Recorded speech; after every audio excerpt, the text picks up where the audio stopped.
Bardown Beauties with Jesse Pierce and Kirsten Kroll. Two hockey minds trapped in bodies that can't skate. They may have never laced them up, but they'll break it all down with sharp takes and plenty of laughs. This is Hockey Talk, the Beauties way. Quinn Hughes. No, Quinn Hughes isn't here, but he is here in Minnesota because Quinn freaking Hughes. I'm Jesse Pierce. She's Kirsten Kroll. It still feels like a fever dream, Kirsten. And I know we talked about it on Judd's Hockey Show. Shout out to Judd's Hockey Show, who moved up into top 10 in the nation, probably in large part due to the Quinn Hughes move and all the conversation. But oh my gosh, we're going to have Joe O'Donnell of the Minnesota Wild joining us a little bit later. But first reactions, Kirsten. I know you were busy. We were all busy because we were just living our lives on a Friday night that actually... No one thought this was going to happen when it did. It came literally out of the blue, and I was at dinner. My phone was down. 30 minutes later, I pick it up and look, and I have 15 messages, and one of them just says Quinn Hughes. And I was like, why are you texting me about Quinn Hughes? Like, that's so random. Then I'm looking, and I'm like, oh, crap. And yeah, Quinn freaking Hughes, baby. It felt kind of like when I was looking at the ice during warmups last night prior to the game against the Bruins. Like, it was a mirage seeing number 43 out on the ice. I was like, is that him? And I was like, this seems weird. Like, just like it didn't look real. It still just doesn't feel like it actually happened. But let me tell you, this fan base is jazzed up. Like, standing ovation for him, just getting off the ice for warmups. And there was Quinn chants. Like, people were excited when we got Fleury. This is a different excitement. People were excited about Kirill, still are excited about Kirill. Do not get me wrong. But I think for the first time in a really, really long time, this trade and the Kirill extension, those two key moves by Billy Guerin made this fan base really buy in again.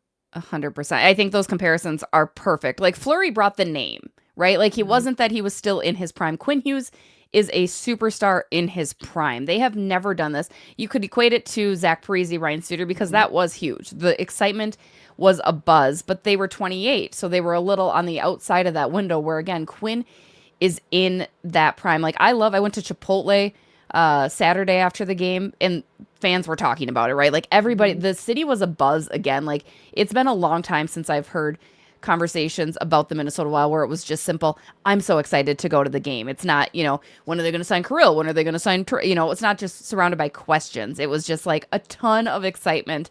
Even, I asked Quinn post game yesterday what that reception was like. And he's like, it blew me away. Like, he couldn't believe it. He's like, I know this is a hockey market, but I was just so taken aback that the fans were on every single moment for Quinn Hughes. And for him to score then, huge chef's kiss.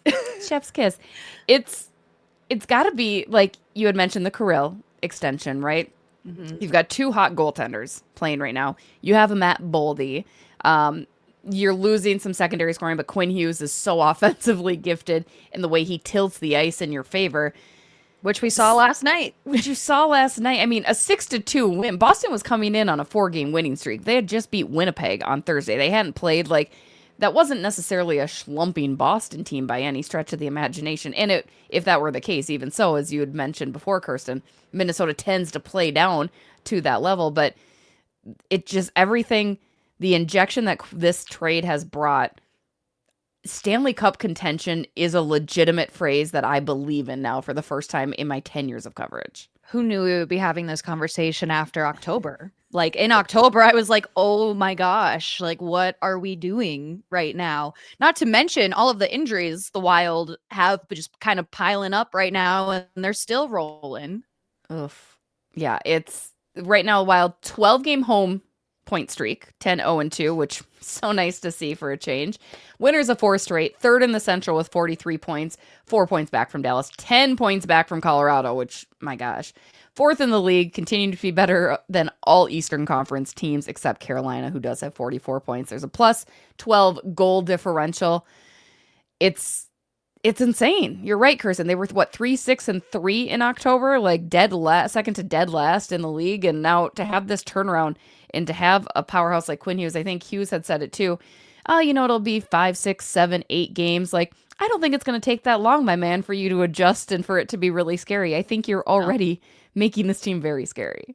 No, absolutely. And I mean, just adding Quinn Hughes now, I see us surpassing Dallas in the standings and at least being second in the Central come when all is said and done at the end of the season. Like Colorado is scary, but now Minnesota, I know this is a question I'm not going to answer too much, but I'm going to kind of tiptoe around it now.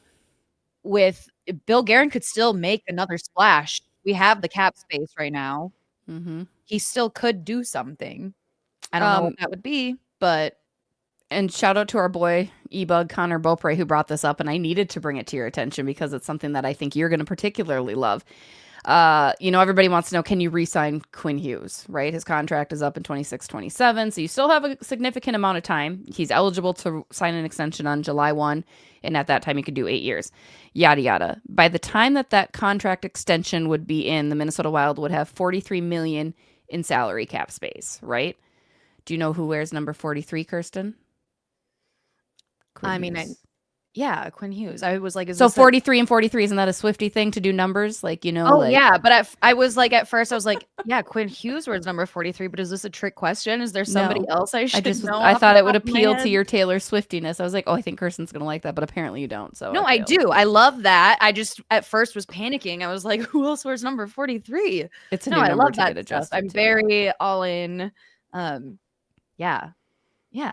Yeah, there you go. Just saying. Let's dive into it. We'll pretend I never said that, actually. I'm going to cut that. I'm not going to cut it, but I wish I could. I wish I could. No, I'm glad you don't. I'm glad you can't. It's there. A lot of questions in our queues with the Beauties. I like queues with the boots better. Queues with the boots. It's like it's got a little accent to it. Amy D wants to know, if Billy acquires another scoring forward, which assets would he trade? Or which assets would you trade? I really don't know. I mean, I'm looking at the team, I think your locks, obviously Kirill, obviously Quinn Hughes, Faber, Boldy.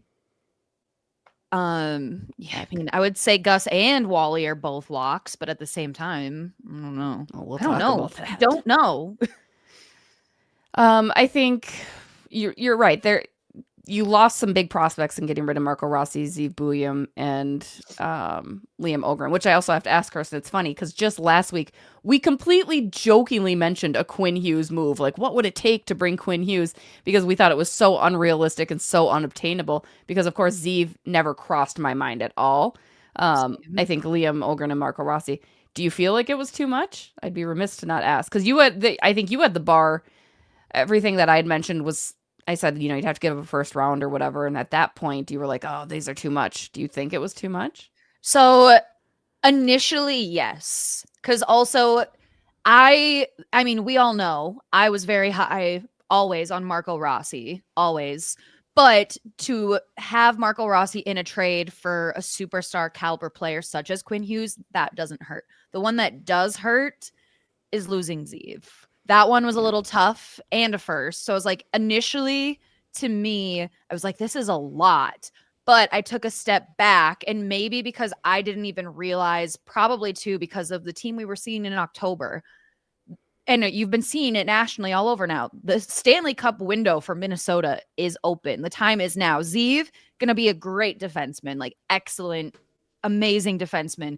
He is not in his prime yet. He's still got some growing pains, things to work out. Kirill Kaprizov, right now, he's in his prime. You need to win when Kaprizov is here in his prime. Quinn Hughes, he's in his prime. So I guess I didn't realize the urgency to win, and we've got to do something like now, soon. So that made the trade make even more sense. And then I was like, I'm here for it. But losing Zeev, that stung the most, I think. But for Quinn Hughes, it's Quinn freaking Hughes. It's Quinn freaking Hughes. Again, Joe O'Donnell joining us, who coined that phrase the other night. But no, you want to win big. You want to get a whale. You have to give enough up too, right? And like, you want to win. Wait, you want to get a whale? What are you saying? You want to bring in the big fish?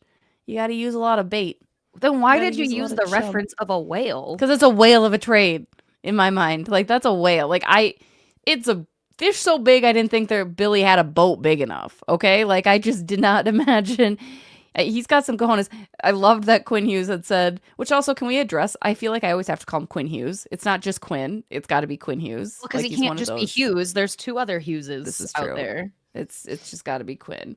But I think the biggest thing is he had said Bill Guerin had sacked up, and I was like, God, that's so true. Like I saw that and I love that. he was Also, like, real quote, quick. unquote. Yeah. Oh, sorry. Real quick, while I'm thinking of it top of mind, I also saw that Quinn Hughes had mentioned. I did it now just too. It's you can't help it. It's Quinn You Hughes. can't. It's not Quinn. It's Quinn Hughes. It's Quinn Hughes.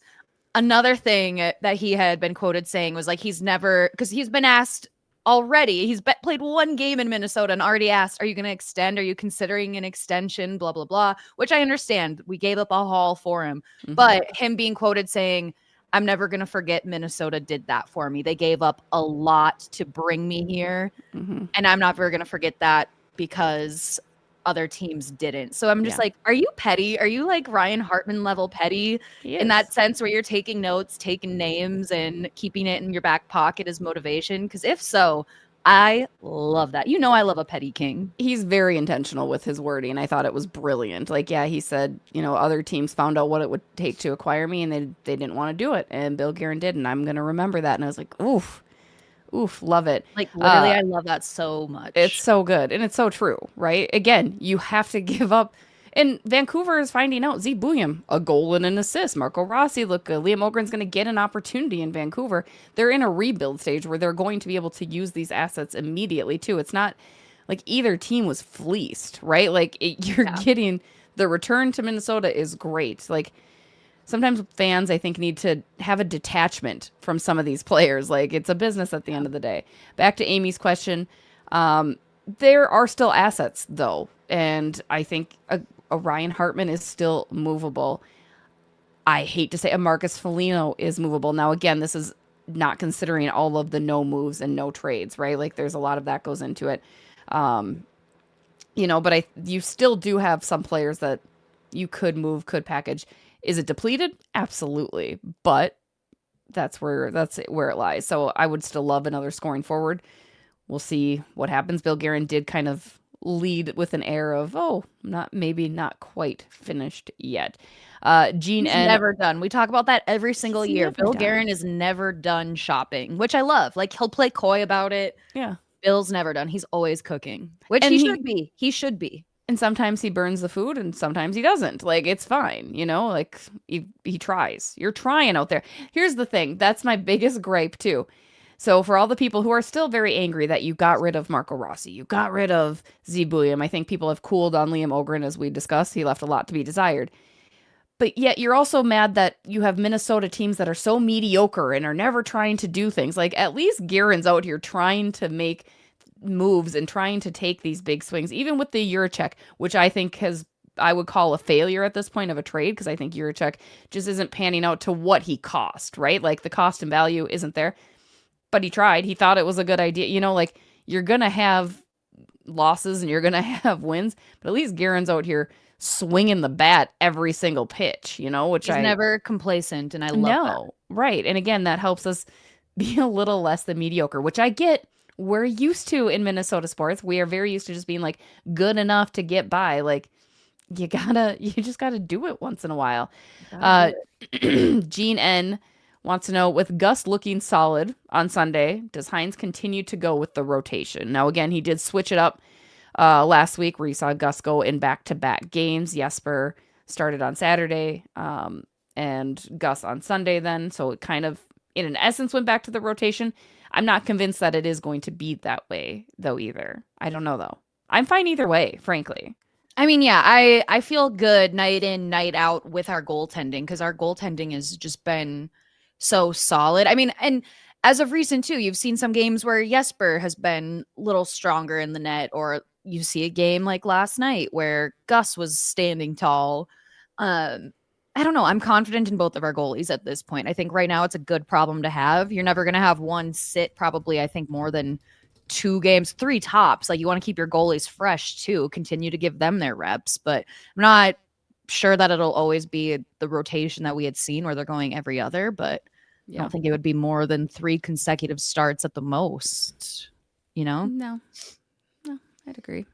I It's a good problem to have. I continue to say, like, I know that's beating a dead horse. It's a good problem to have.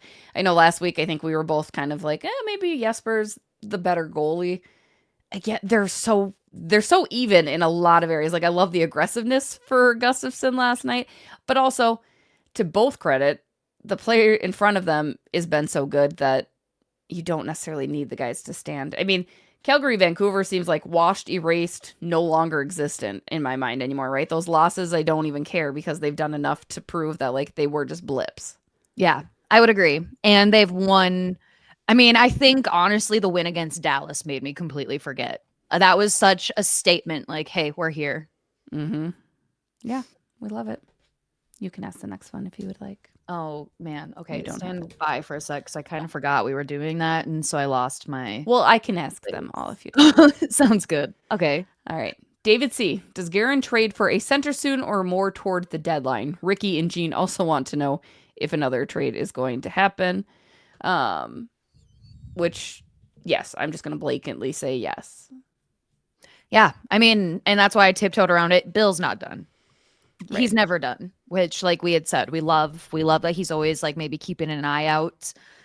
I mean, granted though, I didn't think Quinn Hughes was going to happen Friday night.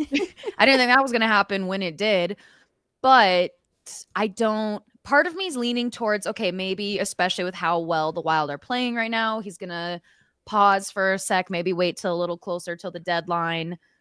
But also kind of with these injuries piling up, it's kind of like, do you do something now? But also you've got the Christmas break coming up soon. I don't know. He's going to do something. I just don't know when. And I think that is what scares me about Bill Guerin. I mean, you never know when his next move is going to hit. January seems feasible, I guess. But again, and the Olympics throw everything off kilter too, right? Like, especially with the number of players Minnesota has going to the Olympics. Like, I'm curious how that affects the way GMs are approaching trades and moves and stuff like that. I mean, if we even have hockey in the Olympics, the arena's not done. It's supposed to be finished 3 days before the women play their first game. That was wild again. Like, 4 years in advance, at least, that you are getting the Olympic Games. I don't understand maybe how that becomes. But if it's up to Bill Guerin, they're going to play. They are playing this. Like, he obviously is going to make this happen. But well, he should talk to Bill Daly. I know. I need a center. I need a trade. You're not going to get a top center. Those are just not available, and you don't have the assets for that. You know what I mean? Like, those, you don't have enough for that. You've kind of, your biggest value chunks went to the Quinn Hughes trade, rightfully so. But yeah, I think that's going to do it. Austin C. also had a similar question about that. Do you aim for a scoring winger before deadline or aim for a 1C and move Yurov to the wing? I think they really love Yurov at center. That was kind of partially why they were okay with parting with Marco Rossi, right? Like, they are confident with Yurov. I'm loving the swagger that kid's bringing. He's looking more and more comfortable each. It's nice to see that he is developing into the guy that they had been promising us. Yeah, no, and it is exciting. It's not kind of we've had to give him a little bit of grace to get acclimated, which I always was okay with doing and being a little bit more patient, but it's just nice to see that you're seeing that growth and development game in, game out, night in, night out. Yeah. Nope. And final question from Scrubbly. Assuming the squad is fully healthy, JoJo, who, no update post-game, but left the game after the second period, looked like he tweaked something. Foligno started skating on his own, I believe. Brodin, no more than a week. Just for those quick injury updates, who would you look to for secondary scoring? Hartman seems to be, quote, on. Is it still him? And Kirsten, you got to talk to Ryan Hartman as the first star. Bravo, by the way, on your new additional roles for the next couple games here. It's so much fun to see in the elevator. It's been so much fun to get to do. Like, I said this online. It's been kind of a dream come true. And when I got to do my first interview last week with Marcus Johansson, very nice man. Very, very nice man. I cried that night and on the drive home, but all happy tears. I was like, I can't believe that just kind of happened. And I got the call 2 hours before I had to go to work that was going to be a thing. So I'm just very thankful that we've been winning and I've been able to do it. But yeah, undefeated since you've been doing it, for the record. 3-0 since I've been doing 3 stars interviews. Please send that stat to Bill Guerin. Yeah. And the rest of the hockey ops, because I know they hockey players are superstitious. Mm-hmm. So exactly. Do you think? But is Hartman our go-to for secondary scoring? Who are you looking to step up into that role? I think I would say Ryan Hartman would be that guy, just because we know what he can do. And I think two other guys have elevated and had to take on a little bit bigger of roles. So that leaves Ryan Hartman. And we know he's very capable. So yeah, I'd say Ryan Hartman. Man, I want to Matt Zuccarello back. I tell you what. Yeah, without Johansson too, that's a tough scene. But also hopefully not Quinn too long. Hughes. Quinn Hughes. But Quinn Hughes. Offensive scores. defenseman. Offensive defense. Like we have a Norris Trophy winner on the roster, a winner and a finalist. He was a finalist the following year. Like incredible. I mean, and I really like his demeanor. Like I wasn't sure because all you ever see are those memes of his face, right? And you're just kind of how like, he what just looked so here? sad all the time. I've seen him smile more in one day in Minnesota than ever before. 100%. We love it. He's just having fun. I think he feels, because we know how Canadian markets are. They're very tough, very passionate. Maybe he just feels like extra appreciated right now. Shout out to our guy, Shannon, the hockey guy, who I believe we all witnessed kind of his meltdown after the trade happened on Friday. It was like a 13-minute rant because I love ownership. I love extended rants so much. A tough scene for him. Before we get to our guest, Joe O'Donnell, Radio Joe, if you will, I want to remind you guys about the Score North auction. Save up to 70% on your holiday shopping with Score North Holiday online. Visit scorenorth.com, keyword auction to register now. Bidding started last Friday, goes through this Thursday. Thousands of dollars of items up for bid for just 1 week, guys. Get in. Again, scorenorth.com. Enter auction to register, view, bid on items. Also, shout out to our friends at SodaStick. They are bringing back the In Billy G We Trust tea for a limited time only at sodastick.com. And then don't forget to swing through the Hockey Lodge at Grand Casino Arena for the restocked Tendy teas. You can wrap your favorite Minnesota Wild tandem with Jesper Velstead and Philip Gustafson's SodaStick collab, available only at the Hockey Lodge. Plus, there's a pretty sweet new Gus Bus matching hat. Also, if you're shopping online for your buddies, Bardown Beauties at checkout for 15% off. Joe freaking O'Donnell. There he is. Good morning. Hello. Hi. How are you? What's up, friends? How we doing? Good. How does it feel to have gone viral? Like, you've coined Quinn freaking Hughes, and now everyone's saying it. Like, put it on a t-shirt. What does it, like, what are the metrics to actually go viral? It's us. Is that we a watched thing? It. Yeah. I mean, the Minnesota Wild literally have clipped that, posted it, and also you were in the hype video for Quinn Hughes yesterday. Yeah, I did notice that. That was kind of cool. And everyone is saying Quinn freaking Hughes now. So, I mean, I think it's safe to say you've gone viral, my friend. Well, I'll take it.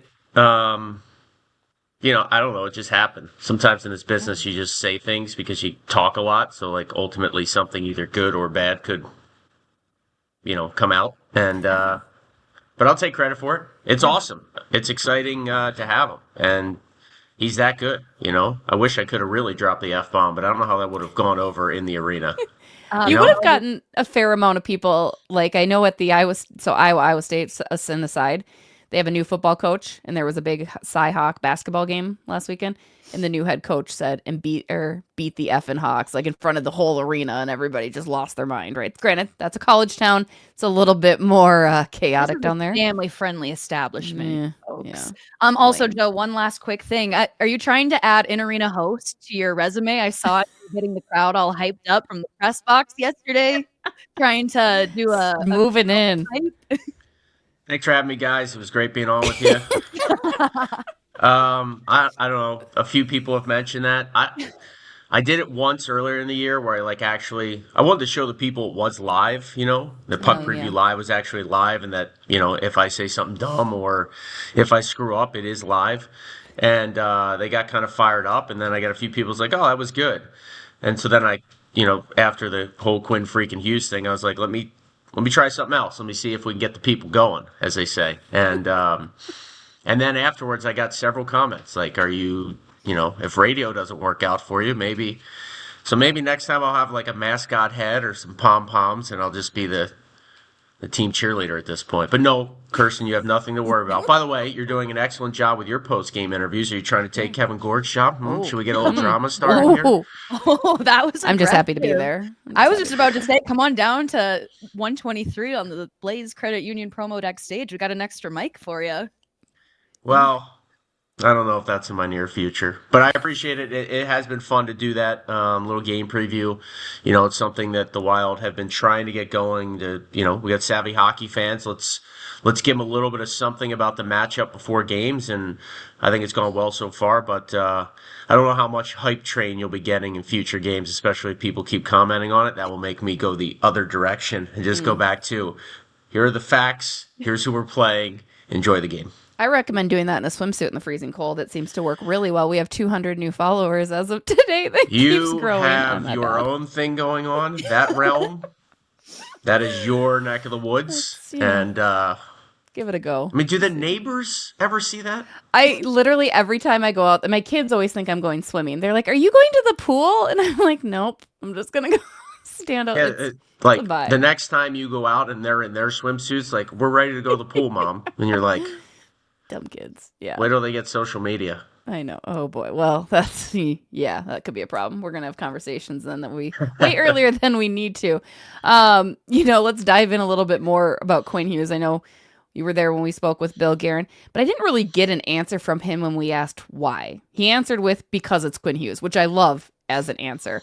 But why do you think it made sense? I mean, was Vancouver that ready to pull the trigger on New Jersey or the other contending teams, and Bill knew that he could top those? Or why do you think now made the most sense for Billy to get in on that action?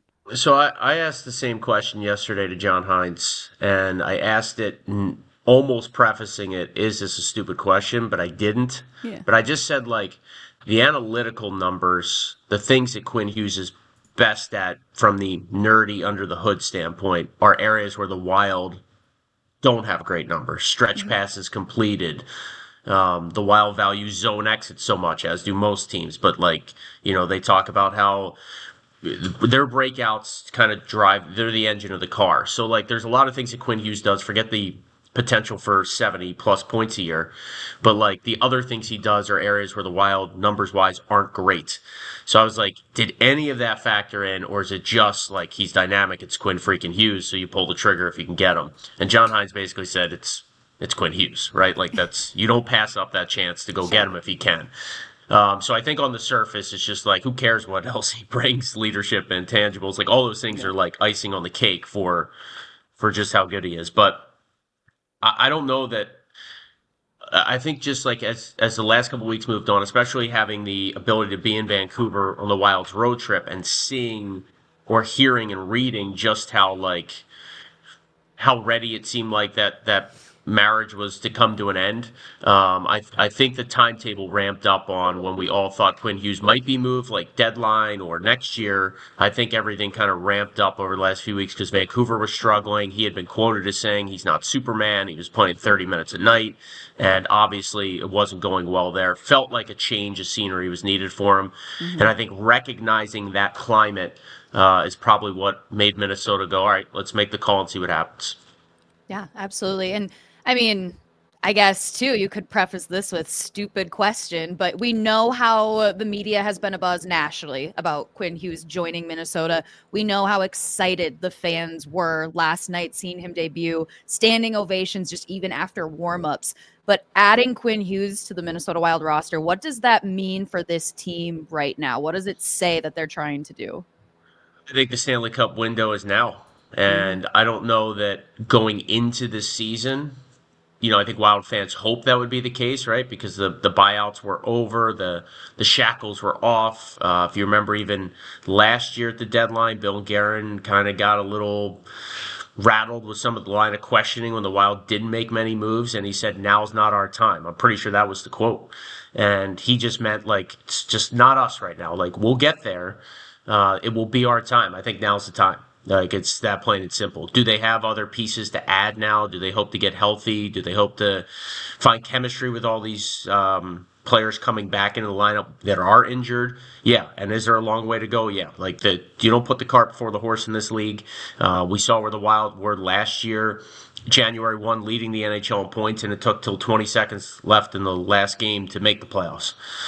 So I'm not assuming or taking anything for granted at this point. But this move puts you up a class. It puts the league on notice. It inches you closer to Dallas and Colorado and the rest of the top teams in the league. And it gives you just such depth on the blue line now that things are going to be slotted better than they ever have been. You know, I love Jake Middleton, but I think that if you talk to some, you know, around the hockey world or management wise or coaching staff wise, like if you're putting a roster on paper, if Jake Middleton's in your 5-6, like he is maybe slotted more appropriately, and you have a damn good blue line. Yeah. And right now on paper, if it's Spurgeon and Brodin, once Brodin comes back, and Faber and Hughes keep it going together, and then you have Middleton and Bogosian, and you have Damon Hunt as like a 7th, I think you're a really darn good hockey team and maybe one of the deeper blue lines in the league, and that might not even be up for debate. So I think it does a lot there. And then offensively, yes, you lose Marco Rossi. Yes, you're going to lose any offense that Zed William was bringing and would continue to bring as he matures and grows. But Quinn Hughes is instant offense, not only points-wise, but driving, play, breakouts, getting the pucks into skilled forwards' hands quickly, and the power play. Like, I just think there's so many dimensions he helps his team. He makes them now an instant contender. And that's got to be exciting for Wild fans that, let's be honest, weren't coming to the games in droves the last few weeks. Like, there were empty seats.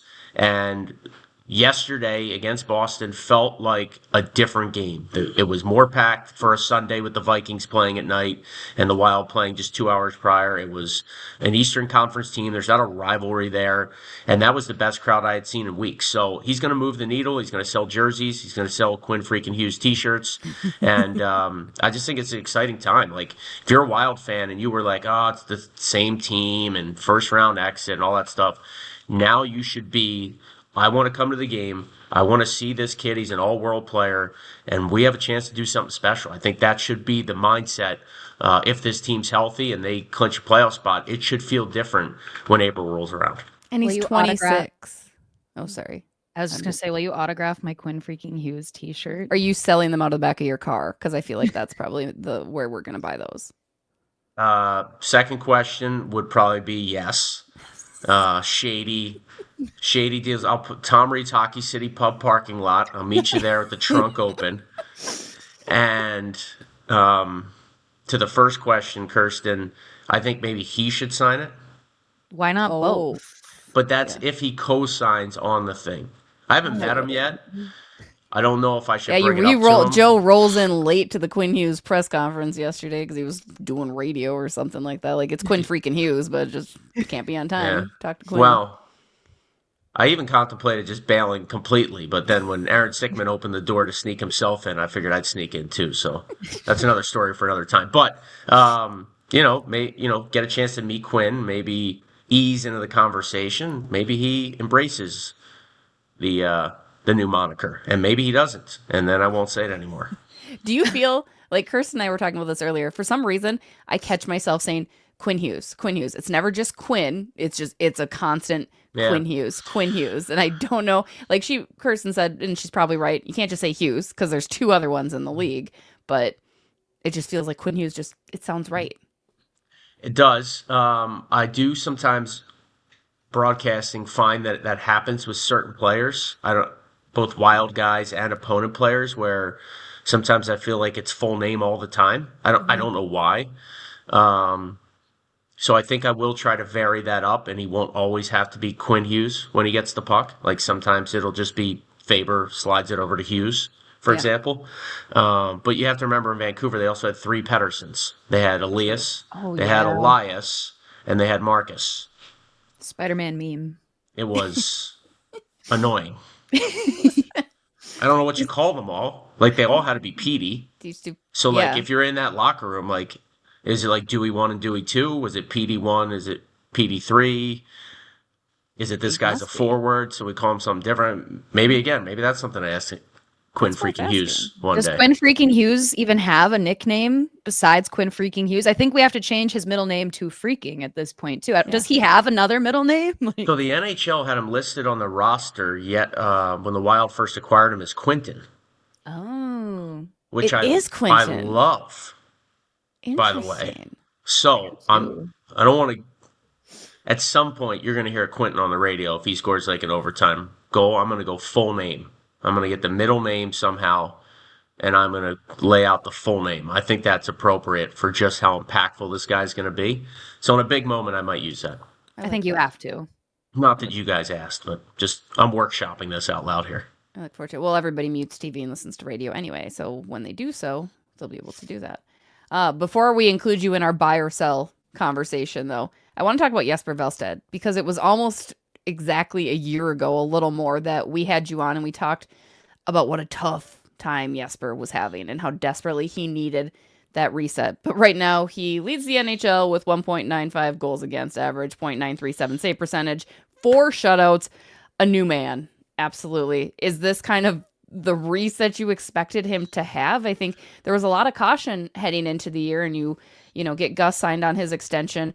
But man, oh man, what a turnaround for the kid.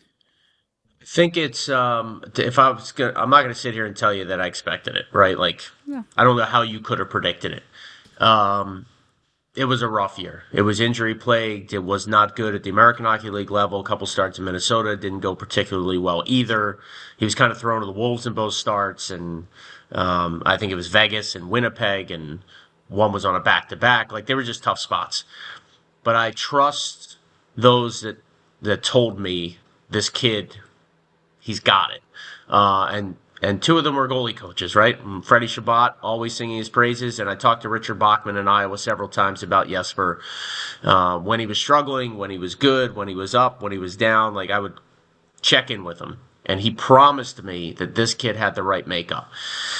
And, a couple times now after these wonderful starts he's put together, 4 shutouts and 6 starts. And I would text Bacher like the eyeball emoji with like Wally, And I'm sure he's so happy for him, right? Because he saw him at his lowest moments last year in Iowa. But he's always said he works hard, he wants it, he believes in himself. His teammates say he put in the work, he puts in the work at practice. And I love what the Wild are doing right now. They just have a good pulse on the goaltending rotation. So, for instance, Wallstedt doesn't have a great start in Vancouver, right? They give Gus back-to-back. They break up the rotation.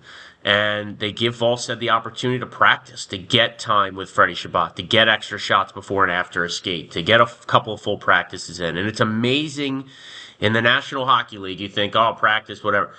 Practice is so underrated in the NHL, but it's not always needed, right? Like when a team's rolling, like the Wild didn't practice once on that road trip in Canada. They go 2-2, right? It's good enough. They come back, they get a little bit of time off, they get a couple practices, they're playing great again. It's amazing how when you need a reset as a team, sometimes not a morning skate, but a full, we're talking practice, Allen Iverson, like that is what can get a team going, and it seems to work for Wallstedt and Gustafsson. They're both sharp right now. Neither of them should be fatigued down the stretch of the season if they continue to play enough games to give the other guy a breather, and then it's just a great problem to have that both are playing well. So I can't imagine that they both keep up this all year long, but right now the Wild are defending so well, I don't think anything's going to change in the interim. You know as much as I do right now. Are they going back to rotation? Kirsten and I were discussing this. Do you think they do? I mean, they had to because it was a back-to-back. And the games this week, it's a lot. You've got Tuesday, a one-off on the road, then you're back here Thursday, right? And then you got back-to-back Saturday, Sunday. Are they going to go back to a rotation, you think? Because both guys looked okay Saturday, Sunday, too. Yeah. Both played well early. Yeah. When the Wild maybe weren't at their best. Right. What I thought was impressive, though, and I'll answer that rotation question in a second because I don't think I have the answer for you, but I just think there's been games recently where you watch the opponent's star players, and I feel like, God bless you. Bless you. And I feel like I'm not, don't sneeze again, though. Thank you for muting yourself as well. That was very respectful. Yeah, We're going to draw what attention a pro. to it anyway. What a pro. I just think they're defending so well that, did David Pastrnak do anything last night? No. And he was Morgan hot. Geekie, Hot. 22 goals. He leads the NHL in goals since January of last season. And Morgan Geekie, like, did he have 2 great A's in that hockey game? I don't think so. The answer is no. So, that's what the Wild have been doing. Celebrini, quiet most of the game. Leo Carlson, quiet most of the game. McKinnon, quiet most of the game. Bedard, quiet most of the game. That's when you know your team's playing well, when the other team's just not getting a whole lot, especially once you settle in and find your legs. And it feels like Minnesota's making it easier on their goaltenders because of it. I'd expect they continue to play both guys. I really do.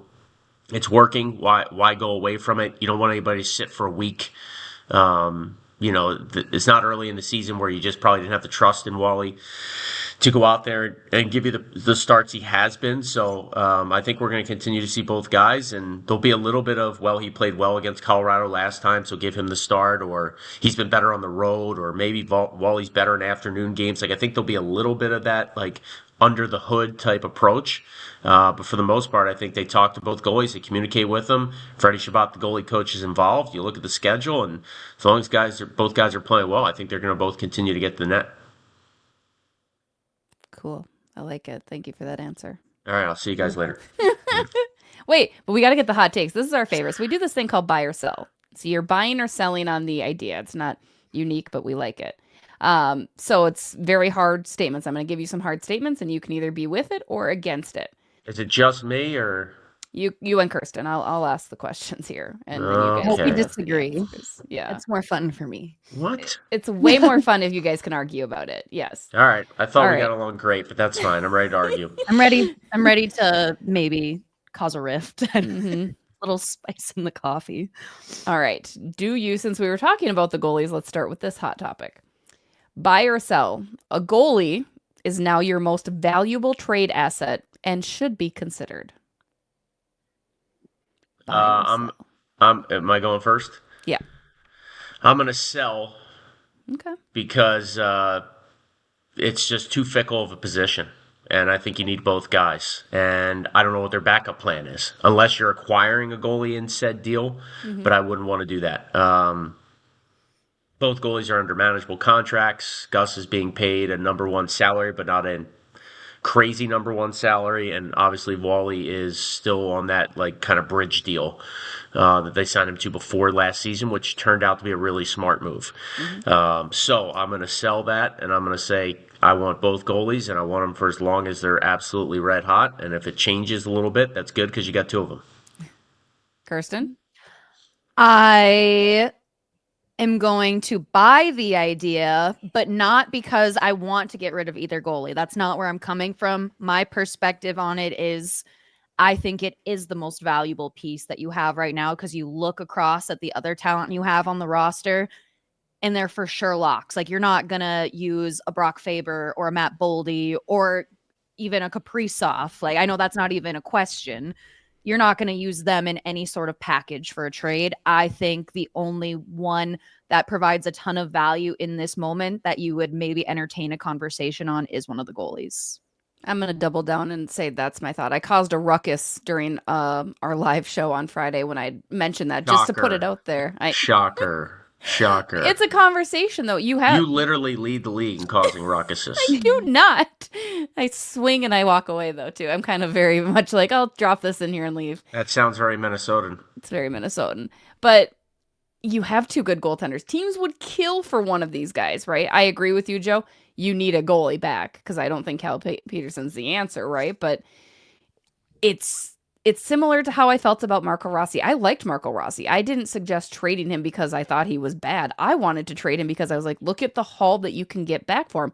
A Quinn Hughes, perhaps, right? I mean, Marco was a huge part of that deal. And to me, a goalie, it's not, I'm not suggesting that Billy needs to run out and do it.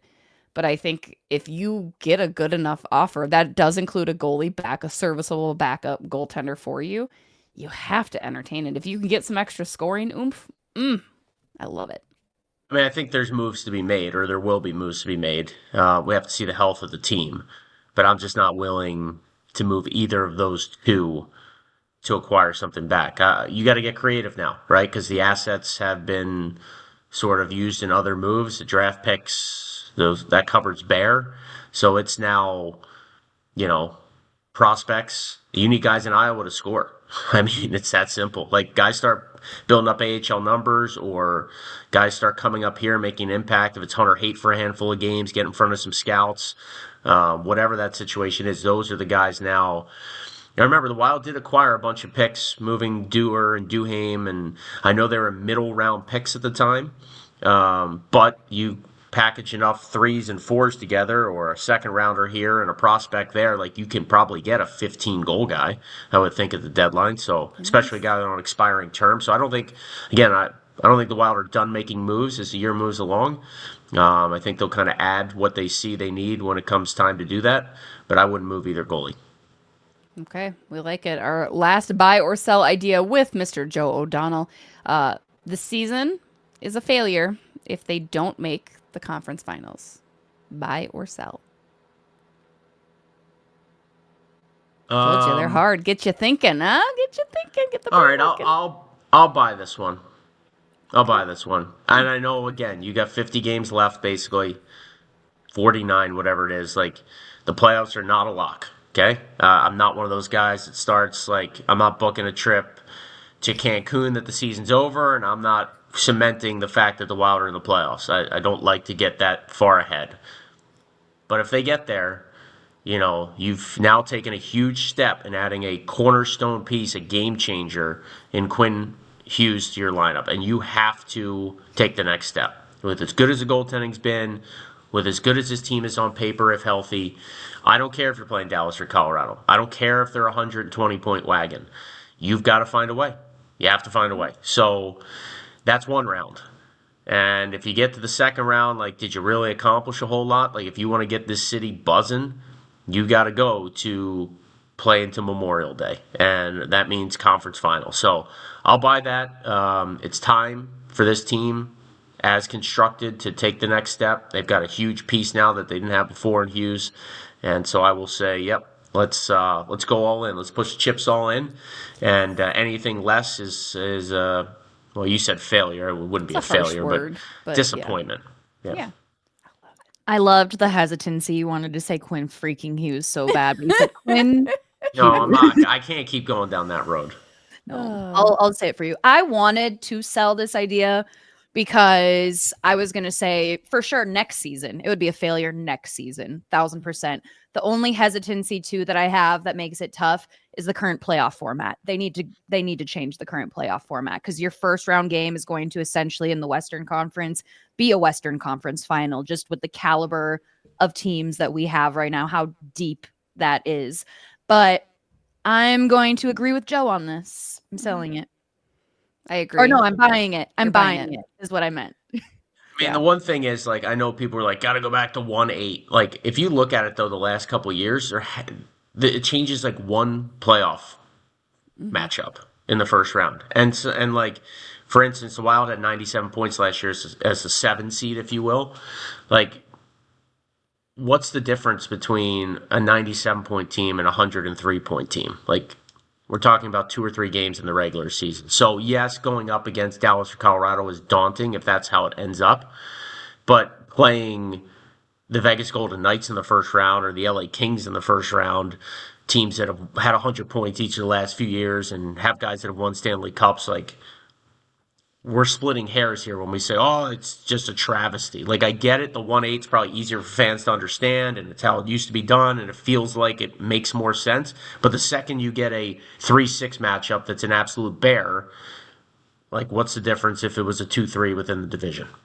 Yeah. I just think, I mean, you look back to last year's playoff, you get Colorado and Dallas immediately right away. And I mean, you look at Colorado, and they're the scariest team in the entire National Hockey League. That should have been your conference final game. But you get Tampa, Florida in the first round out of East or whatever, and you're going, oh, that's – we'd rather see that in the third round. But, ultimately, the 8 teams that get in each conference are generally pretty darn good teams. I think like 90 points has been the the bare minimum in the East the last few years, and it's 96 or higher most years in the West. So it might be flip-flop this year. The East might be a 95 or higher to get in, and maybe it's the West that's 89 to 91 points. But again, I don't think there's a lot of difference between those teams, especially if everybody's healthy or playing well.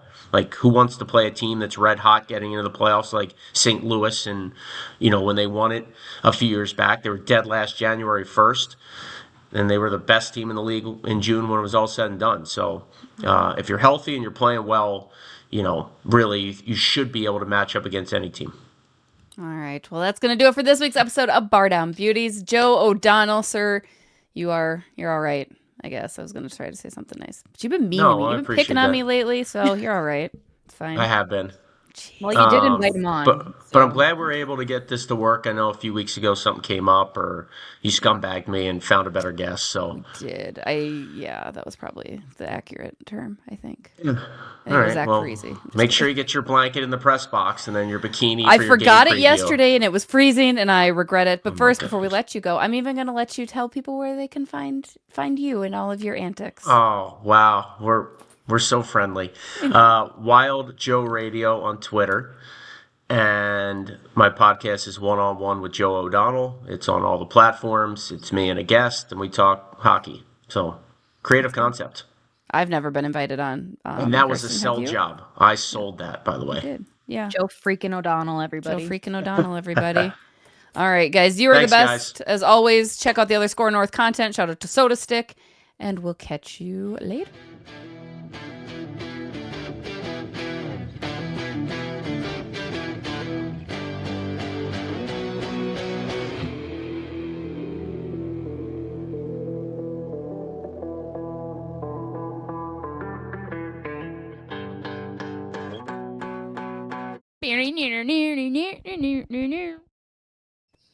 All right, I have to run.